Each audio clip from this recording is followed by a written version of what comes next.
हाँ जी, नमस्कार। राधे राधे, जय श्री कृष्णा। कैसे हैं सब लोग? बढ़िया, मजे में, आनंद में। चलिए, ईश्वर आप सबको हमेशा आनंद में रखें, खूब मजे में, खूब स्वाध्याय, खूब अध्ययन करें और मेहनत करते जाएं। दोस्तों, हम लोग बात कर रहे थे सामाजिक एवं धार्मिक सुधार आंदोलनों की, और इसी कड़ी में हम लोगों ने आर्य समाज की बात की, हमने दयानंद सरस्वती की बात की, हमने जो है रामकृष्ण परमहंस की बात की, हमने विवेकानंद जी की बात की। बहुत सारी चीजें हम लोग चर्चा कर चुके। आज जो हम लोग बात करने वाले हैं, हमने ब्रह्म समाज की भी बात की थी, ठीक है। आज जो हम लोग बात करने वाले हैं वो बात करेंगे प्रार्थना समाज की। बहुत महत्वपूर्ण टॉपिक है। अब देखिए, ज्यादा जो बड़े टॉपिक जो थे वो हम लोग वस्तुतः पढ़ चुके। छोटे छोटे टॉपिक है धार्मिक एवं सामाजिक सुधार आंदोलनों में। तो हम बात करेंगे प्रार्थना समाज की। प्रार्थना समाज दक्षिण भारत के जब सामाजिक एवं धार्मिक सुधार आंदोलनों की हम लोग चर्चा करते हैं तो प्रार्थना समाज का नाम सर्वोपरि है, ठीक है। प्रार्थना समाज की बात यदि हम बात करें तो वस्तुतः ये जो प्रार्थना समाज था ये ब्रह्म समाज की एक शाखा थी। ये चीज ध्यान रखना। यथार्थ रूप में यदि हम बात करें तो प्रार्थना समाज जो था ना, वो किसका? ब्रह्म समाज का ये एक भाग था। गुप्त समाज हुआ करता था ये, और मुख्य रूप से समाज सुधार गतिविधियों के ऊपर ये केंद्रित हुआ करता था, ठीक है। आगे बात समझ क्लियर है।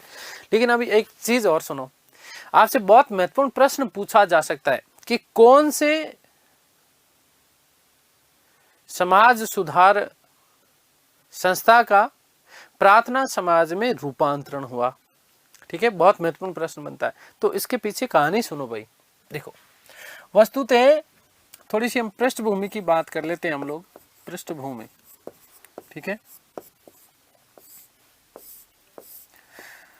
पृष्ठभूमि की यदि हम बात करते हैं तो इसमें सबसे पहले आपकी बात चलती है परमहंस मंडली की।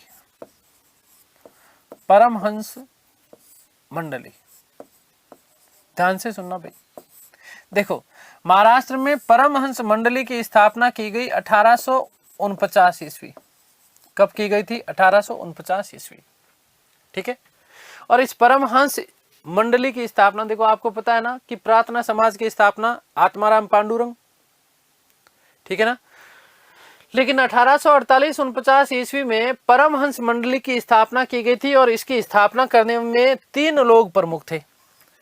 देखो, 3 लोग संस्थापक हैं इसके, ठीक है। इसमें संस्थापक कौन कौन है? एक तो है दादोबा पांडुरंग। दादोबा पांडुरंग, दादोबा पांडुरंग, ठीक है। दूसरे, प्रार्थना समाज के जो सबसे महत्वपूर्ण व्यक्ति थे जिन्होंने प्रार्थना समाज की स्थापना की, आत्माराम पांडुरंग। कौन? आत्माराम पांडुरंग। आत्मारंग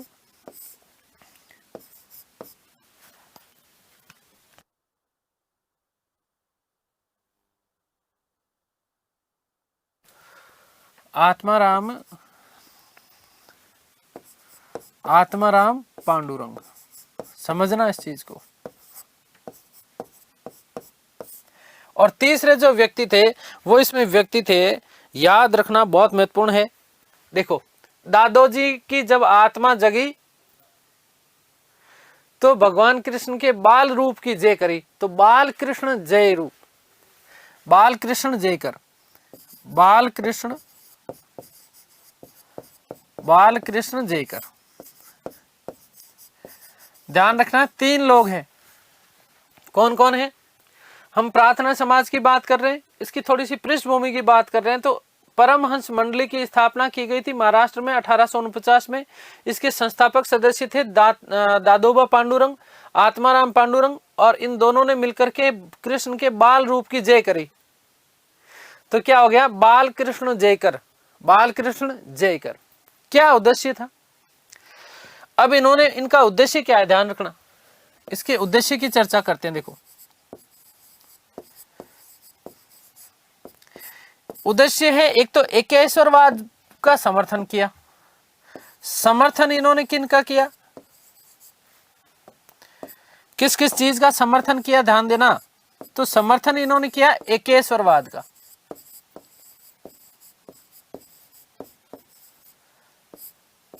किसका समर्थन किया? एकेश्वरवाद का इन्होंने समर्थन किया।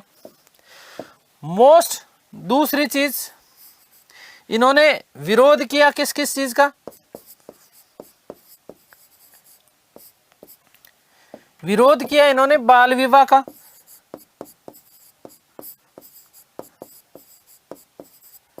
विरोध किया इन्होंने मूर्ति पूजा का,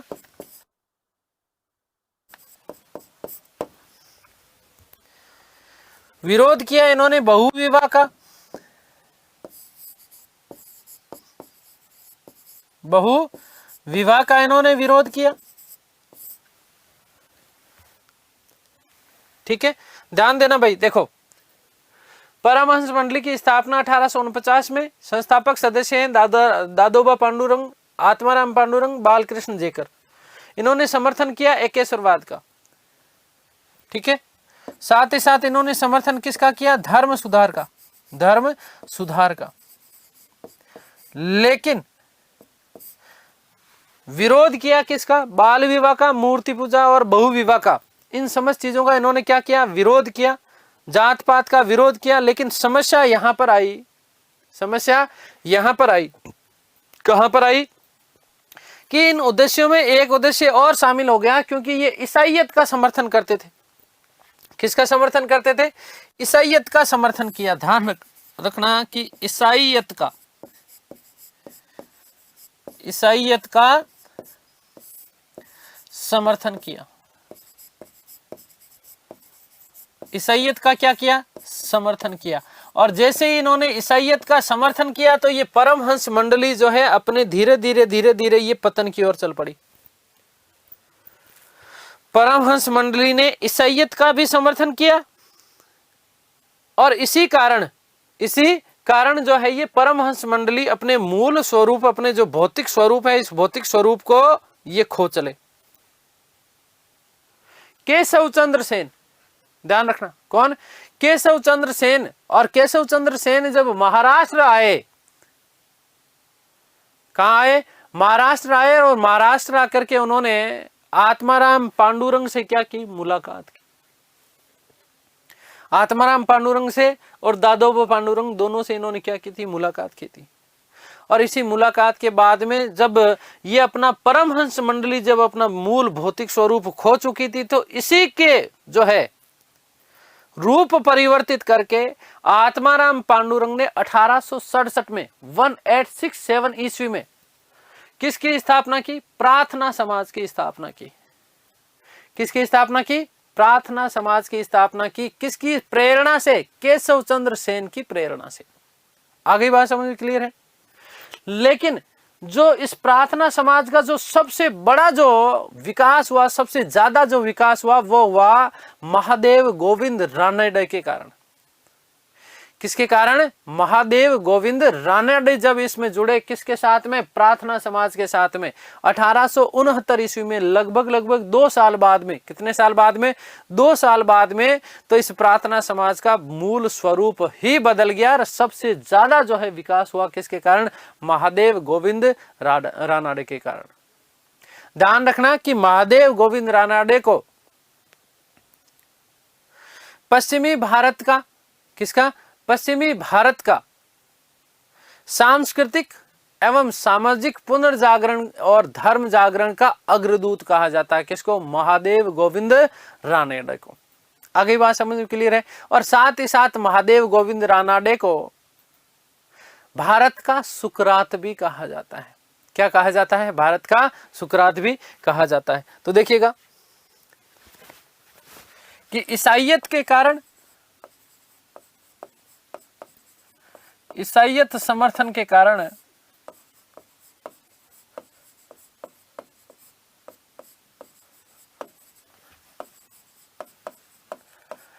परमहंस मंडली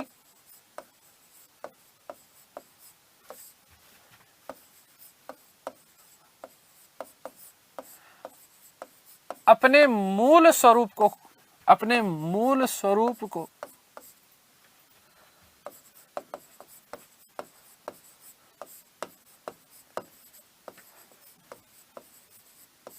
भटक गए। ठीक है, केशव चंद्र सेन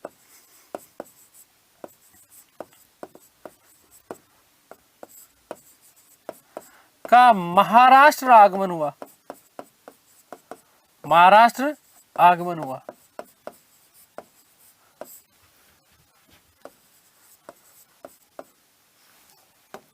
महाराष्ट्र आगमन हुआ। ठीक है, आगे बात समझ में। तो आत्माराम पांडुरंग से मिले,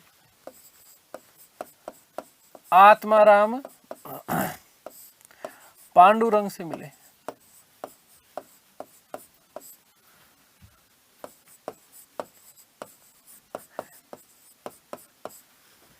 और इसीलिए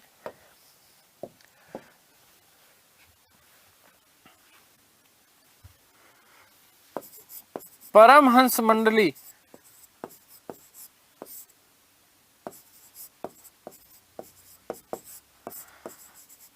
का रूप परिवर्तित कर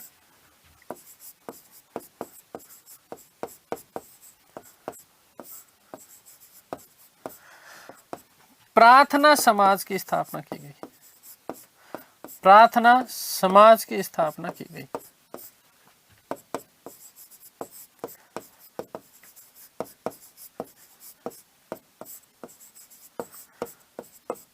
ठीक है, आगे बात समझे। तो प्रार्थना समाज इस प्रकार से अपनी जो है मूल स्वरूप में ये अब आया।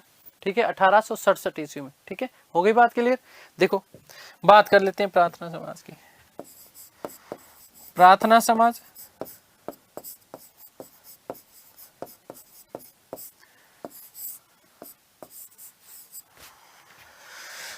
ध्यान रखना कि स्थापना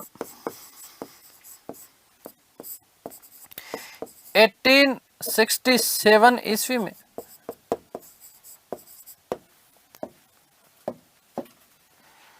किसके द्वारा?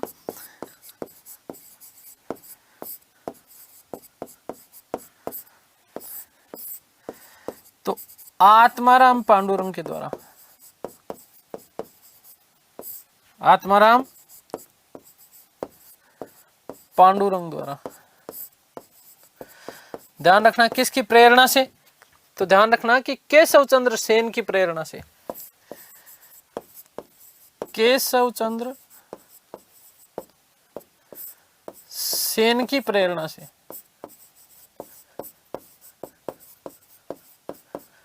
केशव चंद्र सेन की प्रेरणा से।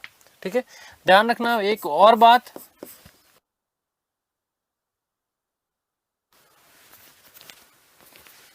कि प्रार्थना समाज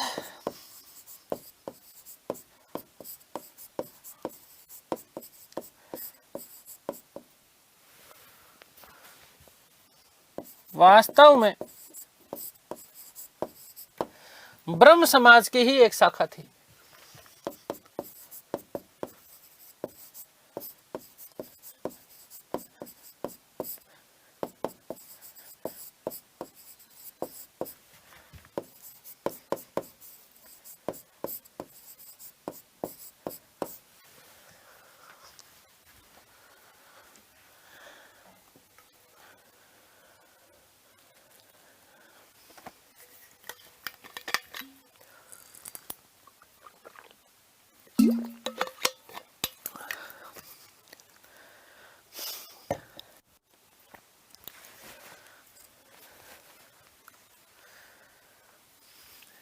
ठीक है, आगे बात समझ में क्लियर है ना?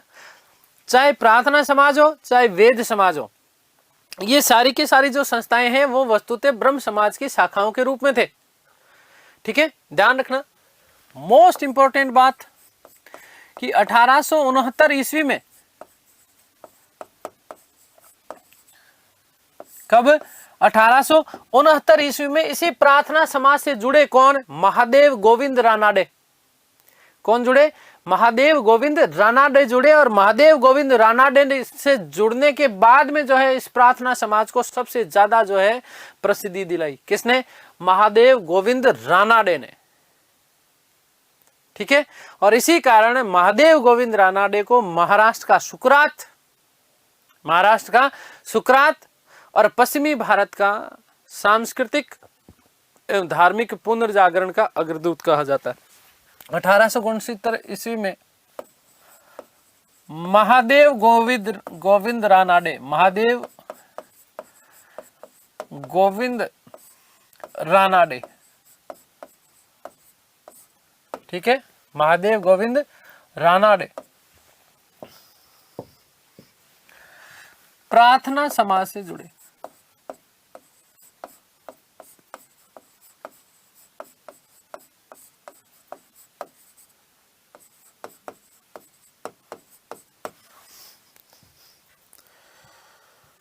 ठीक है, ध्यान रखना कि प्रार्थना समाज को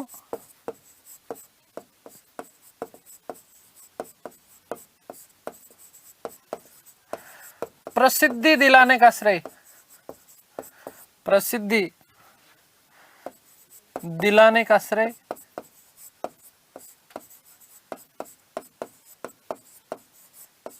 रानाडे को जाता है।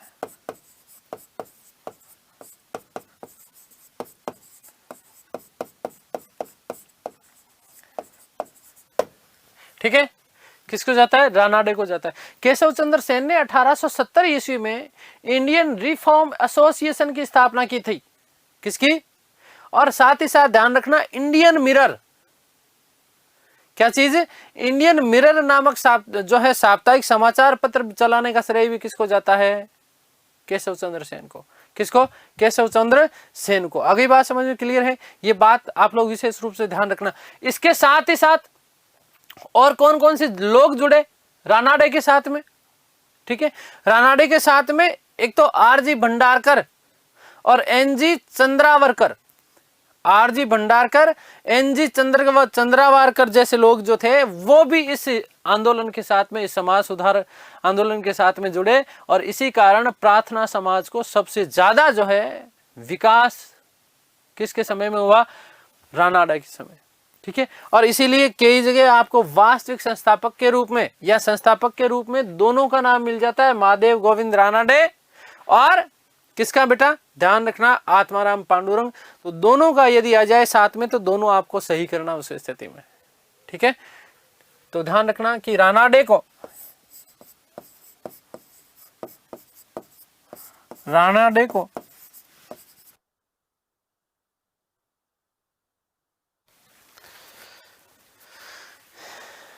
पश्चिमी भारत के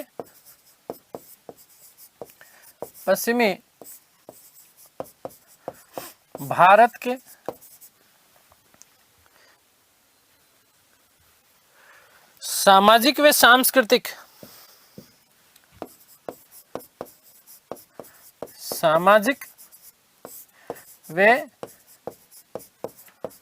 सांस्कृतिक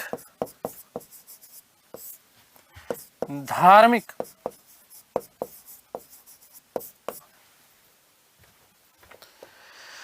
पुनर्जागरण का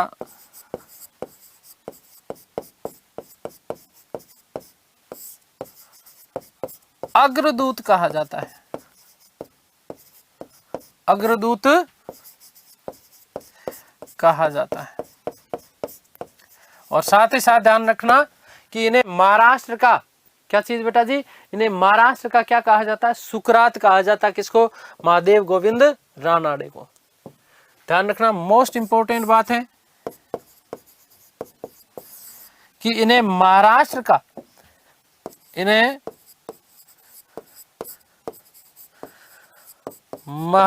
का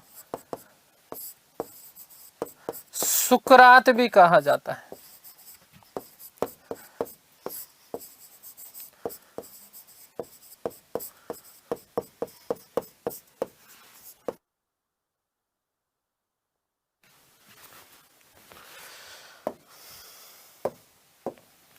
नोट लगा रहा हूं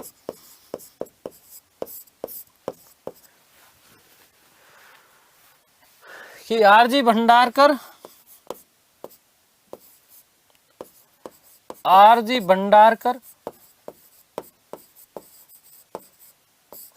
व एनजी चंद्रावरकर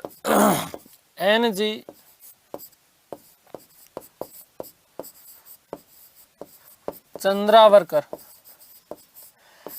भी प्रार्थना समाज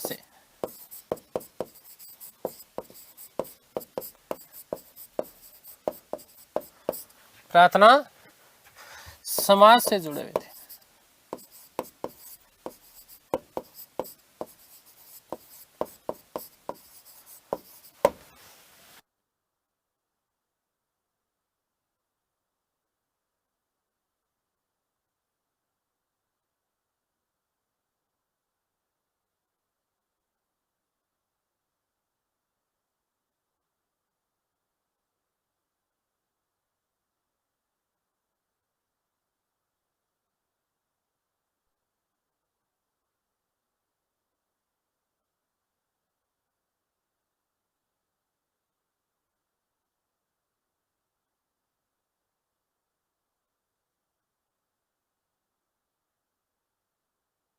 ठीक है, आगे बात समझ में क्लियर है।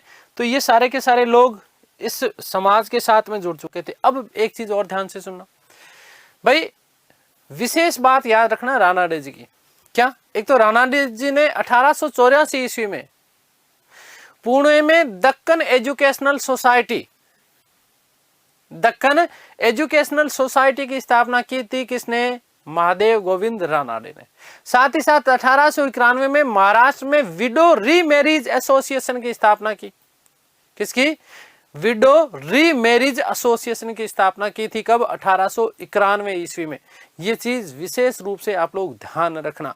1884 में पुणे में दक्कन एजुकेशनल सोसाइटी की स्थापना की थी रानाडे ने।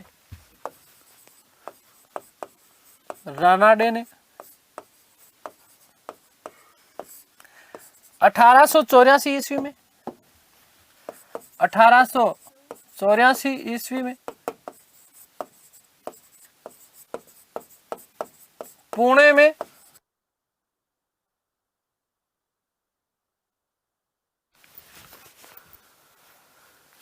दक्कन एजुकेशनल सोसाइटी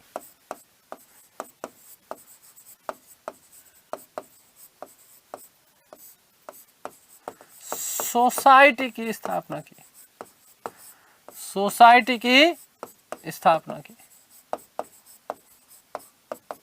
ठीक है, और साथ ही साथ ध्यान रखना कि 1891 ईस्वी में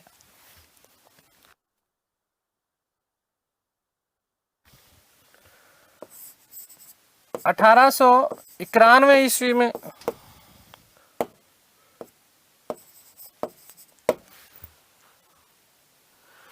महाराष्ट्र में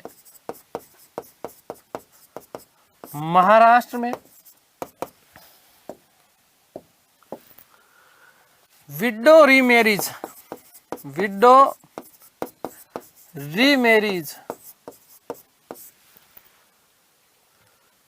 एसोसिएशन की स्थापना की।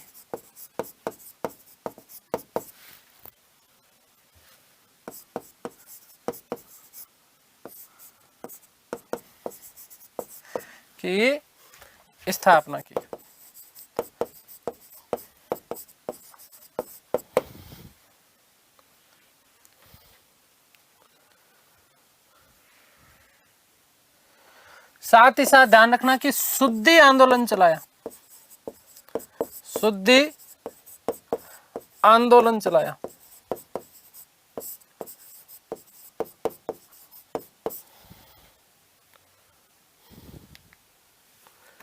अब शुद्धि आंदोलन चलाए तो ये शुद्धि आंदोलन जो विवेकानंद जी का जो शुद्धि आंदोलन था उस शुद्धि आंदोलन से अलग था। क्या था भाई? विवेकानंद ने शुद्धि आंदोलन जो चलाया था वो ध्यान रखना विशेष रूप में कि विवेकानंद जी ने जो शुद्धि आंदोलन चलाया था वो शुद्धि आंदोलन ऐसे भारतीय हिंदू लोग जिन्होंने मुस्लिम धर्म को या ईसाई धर्म को जो है ग्रहण कर लिया, उनको यज्ञ हवन के द्वारा जो है उनका शुद्धि करके वापस हिंदू बनाना, वो शुद्धि आंदोलन था विवेकानंद जी के समय। ठीक है, लेकिन महादेव गोविंद रानाडे जी ने जो शुद्धि आंदोलन चलाया उसमें क्या था? ध्यान रखना कि एक तो मद्य निषेध करवाया उन्होंने।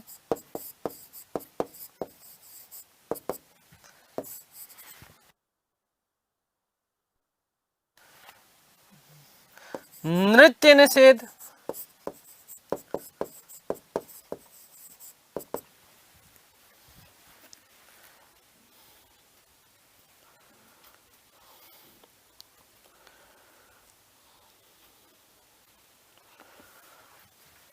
बाल विवाह, बाल विवाह निषेध, ठीक है।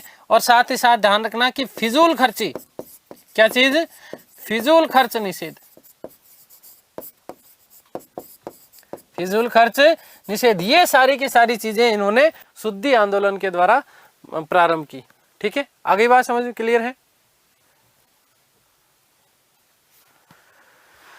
तो ध्यान रखना क्या क्या चीजें याद रखोगे कि इन्होंने शुद्धि आंदोलन चलाया। इसमें क्या था, एक तो मद्य निषेध था, नृत्य निषेध था, बाल विवाह निषेध और फिजूल खर्च निषेध। ये सारी की सारी चीजें लागू कर की किसने, महादेव गोविंद रानडे ने। जबकि विवेकानंद जी ने जो शुद्धि आंदोलन चलाया वो ईसाई धर्म में परिवर्तित हिंदुओं को वापस हिंदू धर्म में परिवर्तित करने के लिए था, ठीक है। ध्यान रखना, यदि हम बात करें प्रार्थना समाज के उद्देश्यों की, तो क्या क्या उद्देश्य है, जाति व्यवस्था को अस्वीकृत करना, स्त्री शिक्षा को प्रोत्साहन देना, विधवा पुनर्विवाह को प्रोत्साहन देना और बाल विवाह का विरोध, लड़के लड़कियों की विवाह की आयु में क्या कर दी गई, वृद्धि कर दी गई। ये चीज भी आप लोग विशेष रूप से ध्यान रखिएगा। उद्देश्य लगभग जितने भी आप संस्थाएं मानोगे उन समस्त संस्थाओं के उद्देश्य आप लोगों को ठीक ही एक जैसे ही मिलते हैं। आगे बात समझ में क्लियर है? इसी में यहाँ पर एक चीज और ध्यान रखिएगा कि देखो, हमने यहाँ पर एक बात की, क्या बात की कि 1891 में महाराष्ट्र में विडो रीमैरिज एसोसिएशन की स्थापना की गई थी। जबकि बात करें 1899 में एक व्यक्ति जिसका नाम प्रोफेसर डीके कर्वे, इन्होंने पूना में विडो होम की स्थापना की थी, या फिर हम बात करें विडो आश्रम, ठीक है ना। विडो आश्रम या विडो होम की स्थापना किसके द्वारा की गई थी, प्रोफेसर डीके कर्वे के द्वारा 1899 में। और साथ ही साथ 1906 ईस्वी में 1906 ईस्वी में जो है बंबई में इंडियन वुमेन्स यूनिवर्सिटी, भारतीय महिला विश्वविद्यालय की स्थापना की गई थी। और ध्यान रखना कि इन्हीं गोविंद रानाडे की पत्नी पंडिता रमाबाई, है ना, गोविंद रानाडे की जो पत्नी थी वो थी रमाबाई। इन रमाबाई जी ने आर्य महिला समाज की स्थापना की थी। किसकी, आर्य महिला समाज की स्थापना की। ध्यान रखना, वेरी मोस्ट इंपॉर्टेंट बन जाता है कि नोट के साथ में लिख रहा हूं एक चीज, और ये इंपॉर्टेंट भी है। ध्यान रखना कि रानाडे जी की पत्नी, रानाडे जी की पत्नी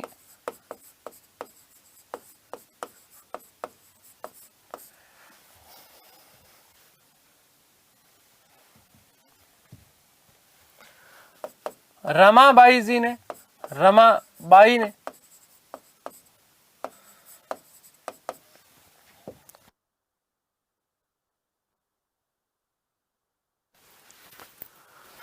आर्य महिला समाज की स्थापना, आर्य महिला समाज, आर्य महिला समाज की स्थापना, आर्य महिला समाज की स्थापना। ध्यान रखना, वेरी मोस्ट इंपॉर्टेंट आपका ये प्रश्न बन जाता है, ठीक है ना। 1881 में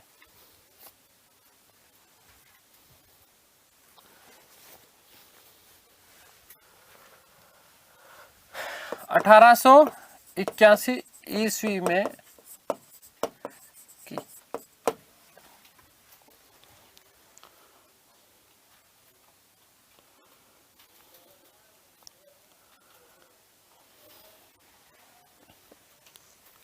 ठीक है।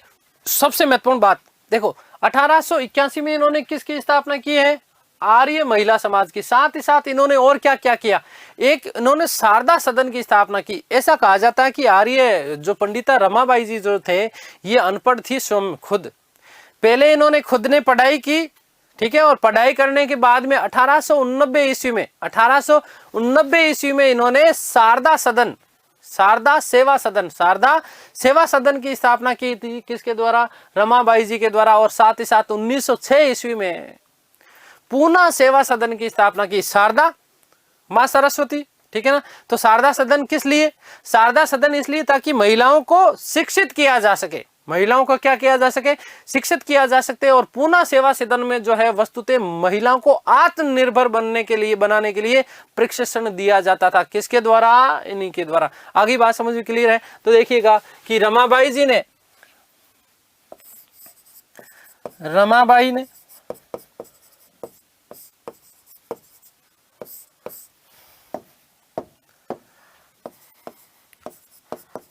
रानाडे की प्रेरणा व सहयोग से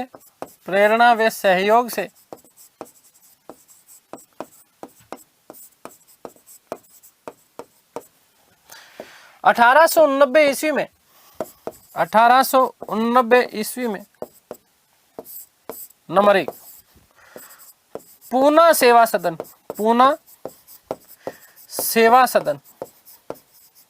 ठीक है। पूना सेवा सदन क्यों?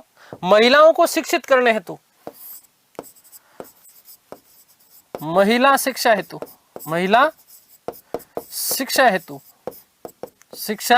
हेतु। और नंबर 2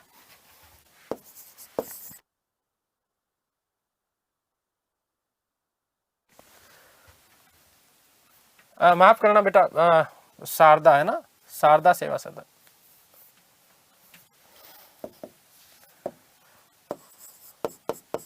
शारदा सेवा सदन। और 1909 ईस्वी में, कब? 1909 ईस्वी में, 1909 ईस्वी में पूना सेवा सदन।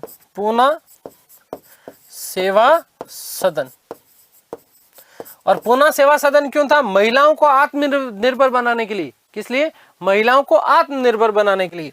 महिलाओं को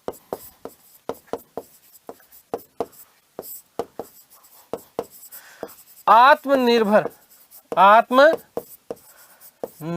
बनाने हेतु इन 2 चीजों का संचालन किया गया था। किसके द्वारा? रमाबाई जी के द्वारा। देखो, इन्हीं के द्वारा आर्य महिला समाज की स्थापना की गई। वेरी मोस्ट इंपोर्टेंट बनता है। गोविंद रानाडे जी की ये क्या हुआ करती थी? पत्नी हुआ करती थी, ठीक है। अब वेरी मोस्ट और इंपोर्टेंट बात,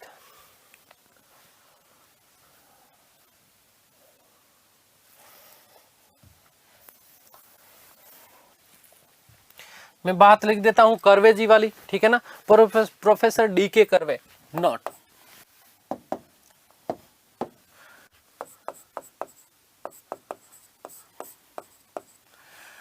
प्रोफेसर DK कर्वे। क्या चीजें ध्यान रखनी DK कर्वे में? एक तो देखो, याद रखना, विडो होम की स्थापना 1899 में, और साथ ही साथ 1906 में विडो होम की स्थापना पूना में, और 1906 बंबई में इंडियन वुमन यूनिवर्सिटी की स्थापना की गई थी। भारतीय महिला विश्वविद्यालय की क्या की गई थी? स्थापना की गई थी। ये बात आप लोग विशेष रूप से ध्यान रखिएगा। 1899 में पूना में किसके द्वारा? कर्वे जी के द्वारा। क्या? विडो होम की स्थापना। तो 1899 ईस्वी में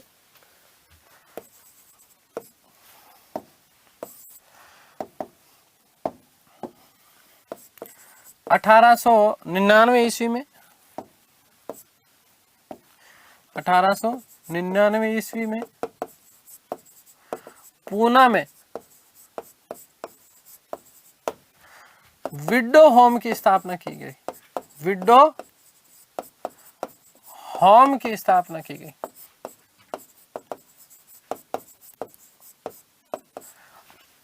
नंबर 1। नंबर 2, 1906 ईस्वी में 1906 ईस्वी में महाराष्ट्र में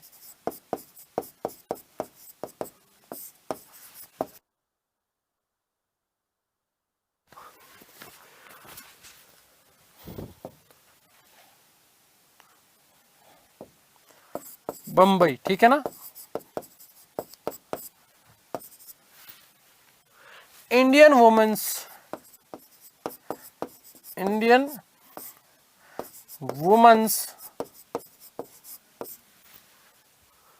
यूनिवर्सिटी,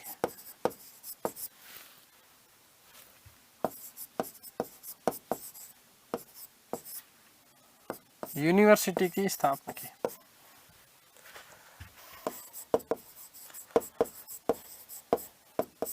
याद रखना, एक और नोट लगा रहा हूं कि 1870 में Keshav Chandra Sen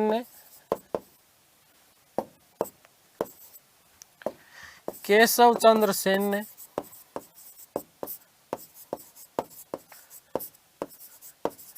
Indian reform association, Indian reform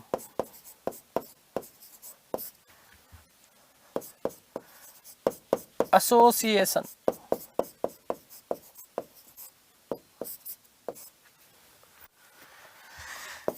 की स्थापना की।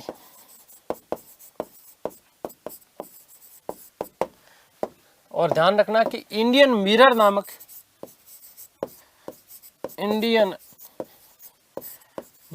नामक समाचार पत्र का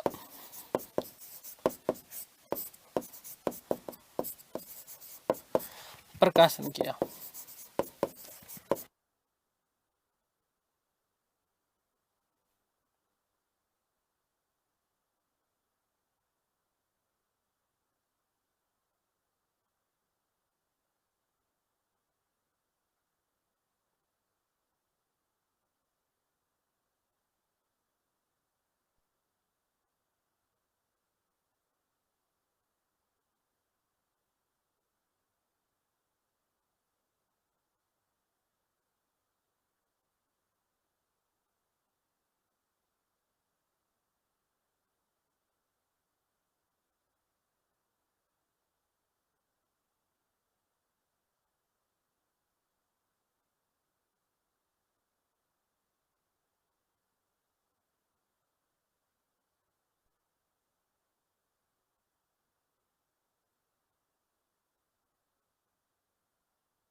ठीक है, क्लियर।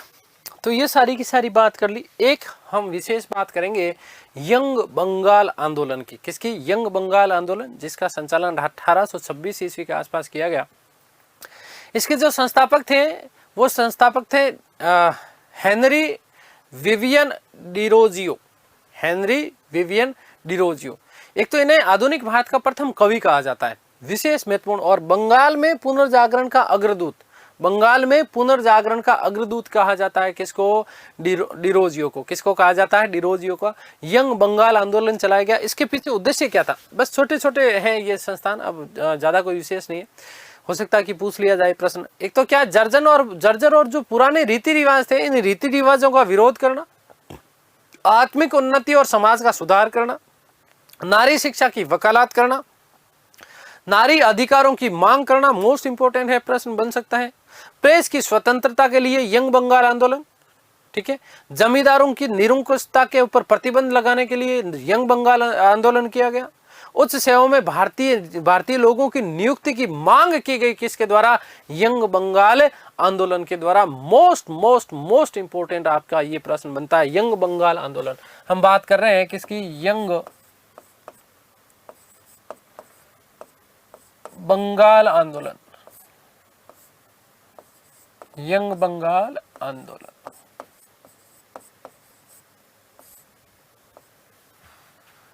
1826।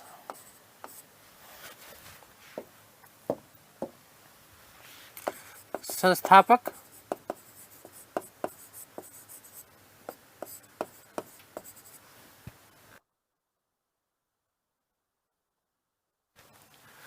हेनरी विवियन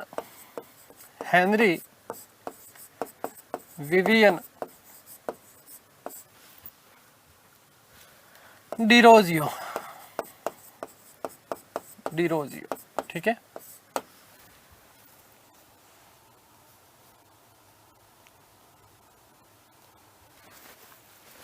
ध्यान रखना कि इनका जो जन्म है, जन्म 1809 ईस्वी में कलकत्ता में हुआ।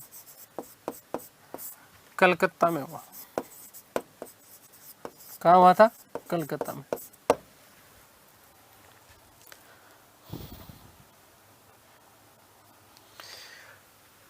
क्या कहा जाता है, वेरी मोस्ट इंपॉर्टेंट, कि बंगाल की आधुनिक सभ्यता का अग्रदूत, बंगाल की, ध्यान रखना, इन्हें बंगाल की आधुनिक सभ्यता, आधुनिक सभ्यता का अग्रदूत कहा जाता है, सभ्यता का अग्रदूत कहा जाता है।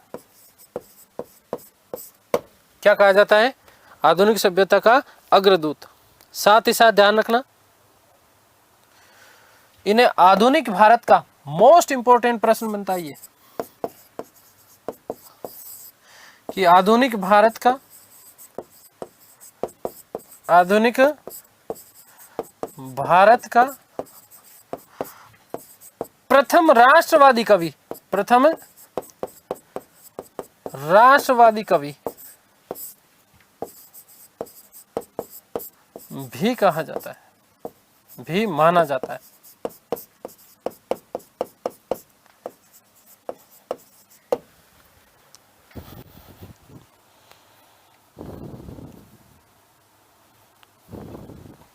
ठीक है, दो बातें विशेष रूप से ध्यान रखना। बंगाल की आधुनिक सभ्यता का अग्रदूत किसको कहा जाता है? डिरोजियो कहा जाता है। जन्म 1809 में हुआ कलकत्ता में। आधुनिक भारत का प्रथम राष्ट्रवादी कवि भी किनको माना जाता है? डिरोजियो को माना जाता है। याद रखना, इसके साथ मोहम्मद इकबाल भी जो है ये इसके साथ में जुड़ जाएंगे। ठीक है, क्लियर होगी बात। अब जो इन्होंने यंग बंगाल आंदोलन चलाया 1826 में, कब चलाया? 1826 में। इसका उद्देश्य क्या है? तो देखो, यंग बंगाल के उद्देश्य,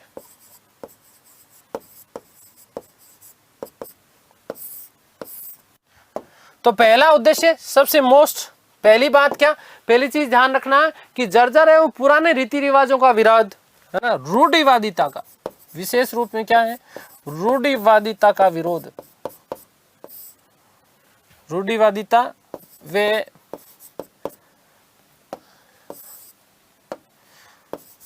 प्राचीन परंपराओं, प्राचीन रूढ़ परंपराओं का, रूढ़ परंपराओं का विरोध किया। ठीक है, जो समाज के लिए जो चीजें सही नहीं थी, उन समस्त चीजों का उन्होंने क्या किया? विरोध किया। आगे बात समझ में? आत्मिक उन्नति और समाज का सुधार, इसके माध्यम से, इसके माध्यम से आत्मिक उन्नति,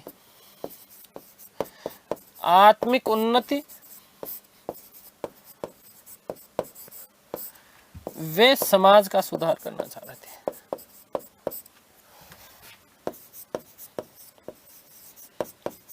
ठीक है, आगे बात समझ में क्लियर है? तो पहली बात ये हो गई। दूसरा सबसे महत्वपूर्ण ध्यान रखना कि नारी शिक्षा की वकालत की और नारी अधिकारों की मांग की। नारी शिक्षा पर जोर दिया, नारी शिक्षा पर जोर दिया,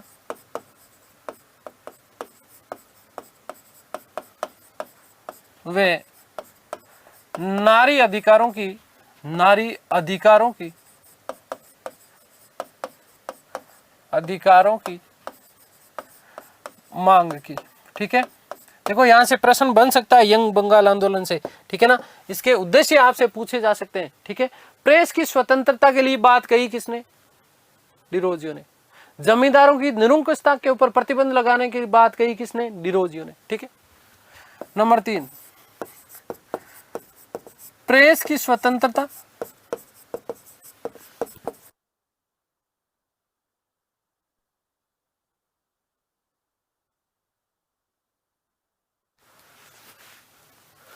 उच्च सेवाओं में, उच्च सेवाओं में भारतीयों की नियुक्ति की मांग, भारतीयों की नियुक्ति की मांग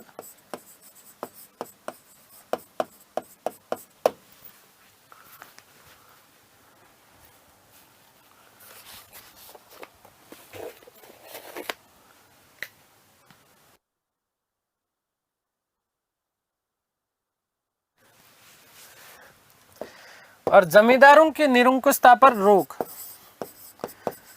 जमींदारों की निरंकुशता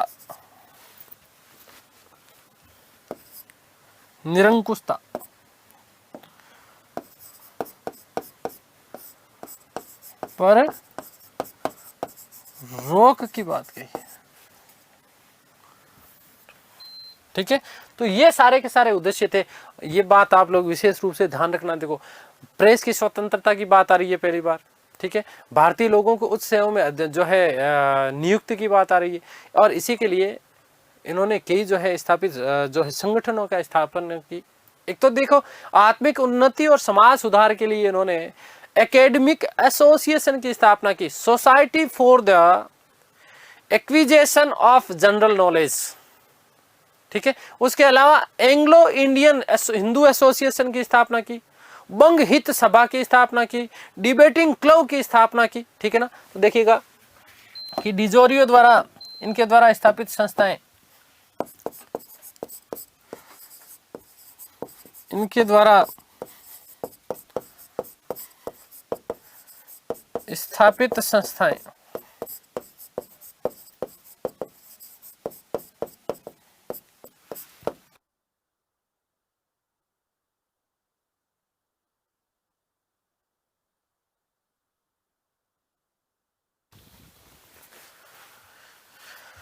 नंबर 1,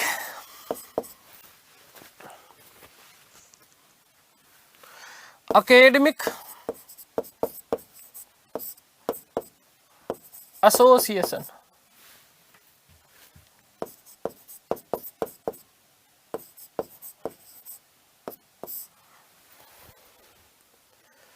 ध्यान रखना, बौद्धिक वाद विवाद हेतु, किसके लिए? बौद्धिक वाद विवाद हेतु इसकी स्थापना की गई थी, ताकि अपन जिस प्रकार से धार्मिक मंत्रणा वाली चीज जो है ना, उसी प्रकार से बौद्धिक वाद विवाद हेतु स्थापित, बौद्धिक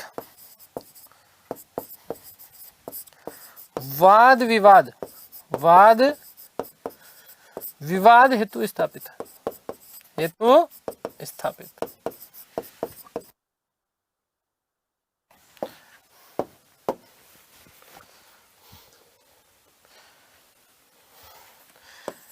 number 2, Anglo Indian Hindu association. Anglo Indian Hindu association,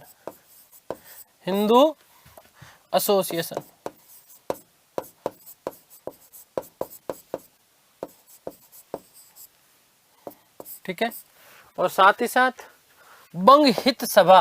number 3, बंग हित सभा।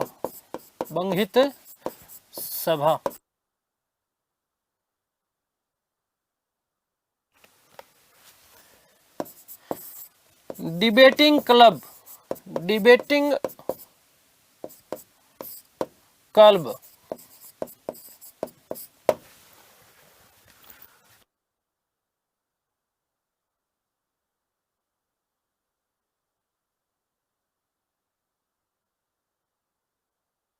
ठीक है, तो ये सारी की सारी चीजें जब इन्होंने की, तो ज्यादातर जो चीजें थी वो हिंदूवाद के ऊपर आधारित थी। किसके ऊपर?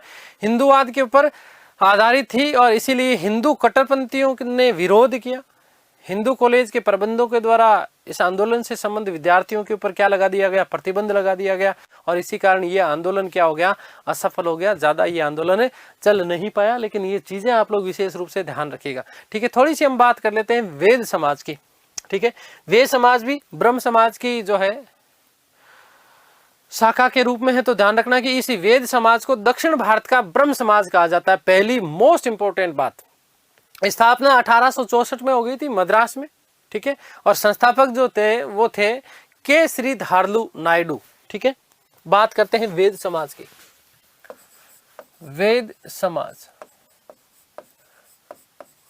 वेद समाज, देखो वेद समाज से क्या प्रश्न बन सकता है? एक तो ये सीधा सीधा कि दक्षिण भारत का ब्रह्म समाज किसको कहा जाता है, तो याद रखना कि वेद समाज को दक्षिण भारत का ब्रह्म समाज कहा जाता है। याद रखना कि वेद समाज को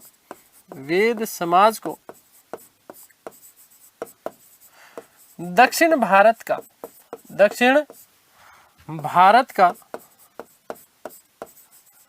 ब्रह्म समाज कहा जाता है। ब्रह्म समाज कहा जाता है।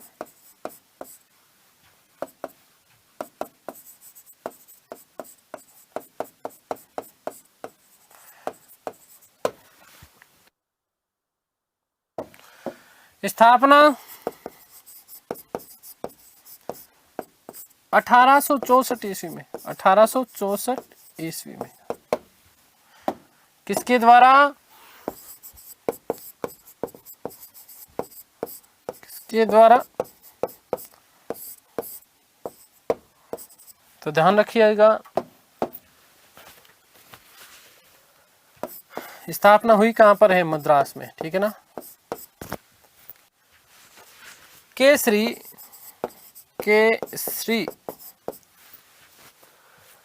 धरालू नायडू के द्वारा की गई थी।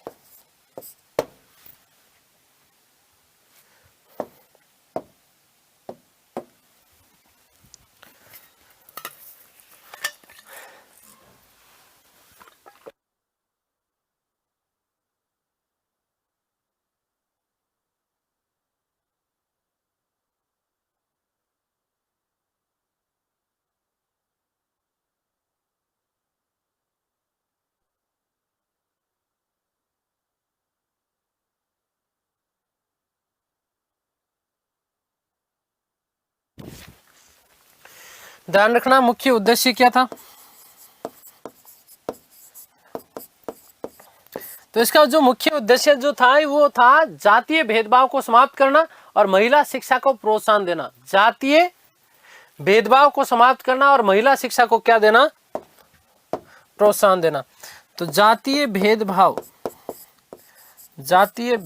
को समाप्त कर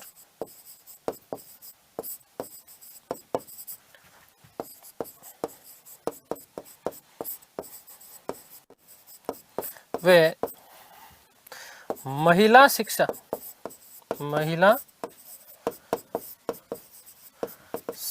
को प्रोत्साहन देना।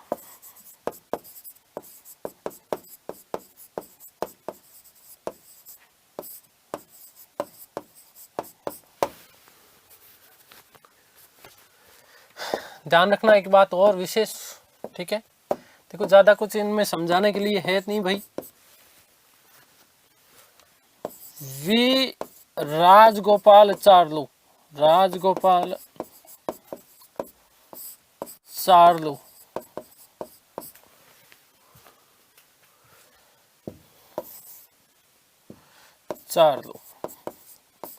इनके अलावा पी सुब्रमण्यम शेट्टी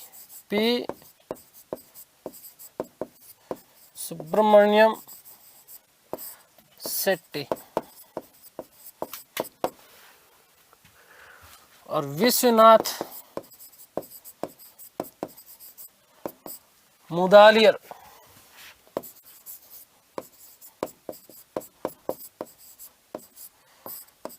इसके प्रमुख नेता थे।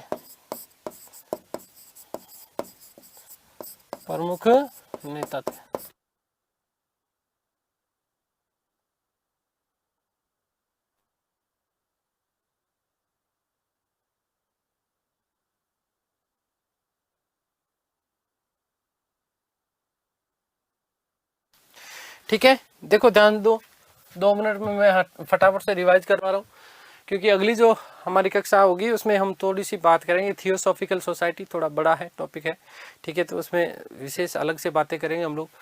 ध्यान रखना कि पृष्ठभूमि बात कर रहे हैं प्रार्थना समाज की, परमहंस मंडली, इसकी स्थापना 1849 ईस्वी में की गई थी। संस्थापक कौन थे? दादुआ पांडुरंग, आत्माराम पांडुरंग, ठीक है, और इनके साथ में बालकृष्ण जयकर, ठीक है। उद्देश्य क्या था? इन्होंने एकेश्वरवाद का समर्थन किया, धर्म सुधार का समर्थन किया, लेकिन ईसाईयत का भी समर्थन किया। ये इनका सबसे बड़ा नेगेटिव पॉइंट था। विरोध किया बाल विवाह, मूर्ति पूजा और बहुविवाह का। ठीक है। केशव चंद्र सेन महाराष्ट्र में आए थे, ठीक है ना, और महाराष्ट्र में आए तो आत्माराम पांडुरंग से मिले और इन्हीं से प्रेरित होकर के, ठीक है ना, इसी परमहंस मंडली का रूप परिवर्तित किया प्रार्थना समाज के रूप में। और इसकी स्थापना कब की गई? 1867 में। किसके द्वारा? आत्माराम पांडुरंग। इसका जो सबसे ज्यादा जो विकास हुआ वो रानाडे जी जब इसमें सम्मिलित हुए तो इसके बाद में इसका सबसे ज्यादा विकास हुआ। इसलिए ध्यान रखना कि दोनों के रूप में ध्यान देना।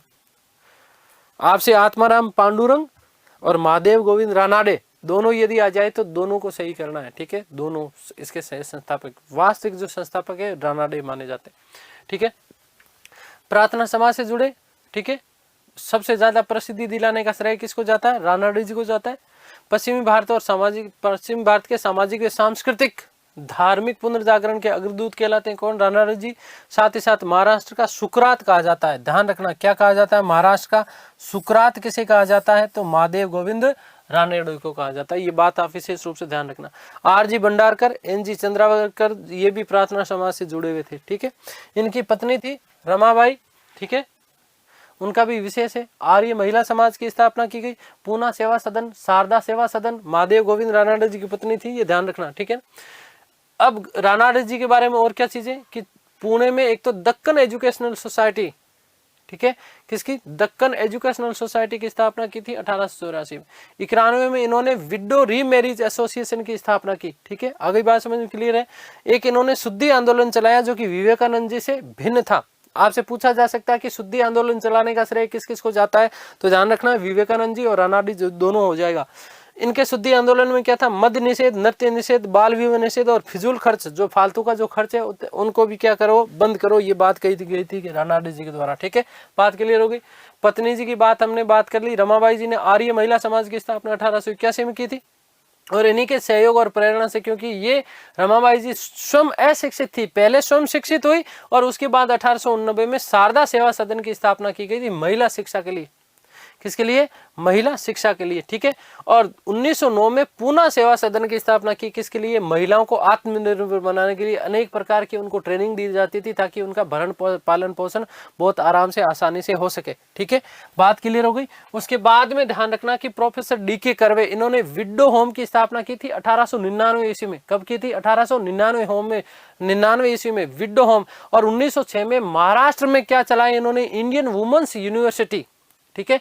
इसकी स्थापना की थी महिला शिक्षा को विकास करने के लिए। ठीक है। 1870 में केशव चंद्र सेन जी ने इंडियन रिफॉर्म एसोसिएशन की स्थापना की थी। ये बात ध्यान रखना। और केशव चंद्र सेन ने इंडियन मिरर नामक समाचार पत्र का भी क्या किया था? प्रकाशन किया था। ये बात भी आप लोगों के लिए विशेष बन जाती है। ठीक है। यंग बंगाल आंदोलन 1826 में हुआ। याद रखिएगा कि डिरोजियो जी जो है इसके प्रमुख संस्थापक हुआ करते थे। 1809 में इनका जन्म हुआ था कलकत्ता में। कहाँ हुआ था? कलकत्ता में। इन्हें विशेष बात क्या है कि बंगाल की आधुनिक सभ्यता का अग्रदूत किसको कहा जाता है? डिरोजियो को कहा जाता है। दूसरा, आधुनिक भारत का प्रथम राष्ट्रवादी कवि किसको कहा जाता है? डिरोजियो को कहा जाता है। क्या क्या उद्देश्य था? रूढ़िवादिता और जो प्राचीन जो चीजें चली आ रही थी, ठीक है ना, सती प्रथा वगैरह, बालिका शिक्षा, बालिका वध वगैरह, ये इन समस्त चीजों का इन्होंने क्या किया था? विरोध किया था। और इसके माध्यम से आत्मिक उन्नति और समाज में सुधार करना चाह रहे थे। ठीक है। आगे बात समझ क्लियर है। दूसरी चीज क्या है? नारी शिक्षा पर जोर दिया, नारी अधिकारों की मांग करी है एक तरीके से। साथ प्रशंसा जो है प्रेस की स्वतंत्रता और उच्च सेवाओं में भारतीयों की नियुक्ति की मांग की गई थी यंग बंगाल आंदोलन के द्वारा। जमींदारों की निरंकुशता के ऊपर, बंगाल में जो जमींदार निरंकुश थे उनके ऊपर रोक लगाने की बात कही गई थी। क्या क्या कौन कौन सी संस्थाएं स्थापित की गई? एकेडमिक,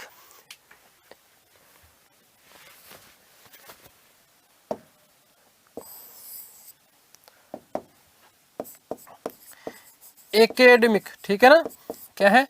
एकेडमिक एसोसिएशन, बौद्धिक वाद विवाद के लिए इसका स्थापना की गई थी। एंग्लो इंडियन हिंदू एसोसिएशन की स्थापना की, ठीक है ना। बंग हित सभा की स्थापना की, डिबेटिंग क्लब की स्थापना की। लेकिन जो कट्टर हिंदूवादी जो लोग थे इन्होंने इसका विरोध किया। और साथ ही साथ ध्यान रखना कि जो वहाँ महाविद्यालय थे इनमें भी हिंदू जो भारतीय जो छात्र थे उनके ऊपर भी कई प्रकार के प्रतिबंध लगा दिए गए थे, इसलिए ये क्या हो गया, समाप्त हो गया, ज्यादा चला नहीं। ठीक है, बात क्लियर। वेद समाज की बात कर रहा हूं तो वेद समाज को दक्षिण भारत का ब्रह्म समाज कहा जाता है। ब्रह्म समाज की शाखा के रूप में स्थापित है ये कौन सा, वेद समाज। ठीक है, स्थापना 1864 में मद्रास में की गई थी, के श्रीधरलू नायडू के द्वारा की गई थी। जातीय भेदभाव को समाप्त करना, महिला शिक्षा को प्रोत्साहन देना, ये सारी की सारी चीजें थी। राजगोपालाचारी चार्लू इसके प्रमुख, पी सुब्रमण्यम शेट्टी, विश्वनाथ मुदालियर जो है इनमें प्रमुख नेता शामिल हुआ करते थे। ठीक है, आगे बात समझिए। अगली जो हमारी क्लास होगी उसमें हम थोड़ी सी बात करेंगे थियोसॉफिकल सोसाइटी की, और साथ ही साथ और जो चीज़ें थोड़ी सी बची है वो बात करेंगे। थोड़ा सा मुस्लिम धर्म सुधार आंदोलन की भी हम लोग चर्चा करने वाले हैं। तो उम्मीद करता हूँ कि सारी चीज़ें आप लोगों को समझ में आई होगी। ईश्वर से प्रार्थना करता हूँ कि आप सब स्वस्थ रहें, मस्त रहें, तंदुरुस्त, आह्लादित और प्रसन्नचित रहें। इस सृष्टि की संपूर्ण खुशियाँ आपको और आपके परिवार को मिलते हैं अगली क्लास में। तब तक के लिए सभी को धन्यवाद, नमस्कार, थैंक यू सो मच।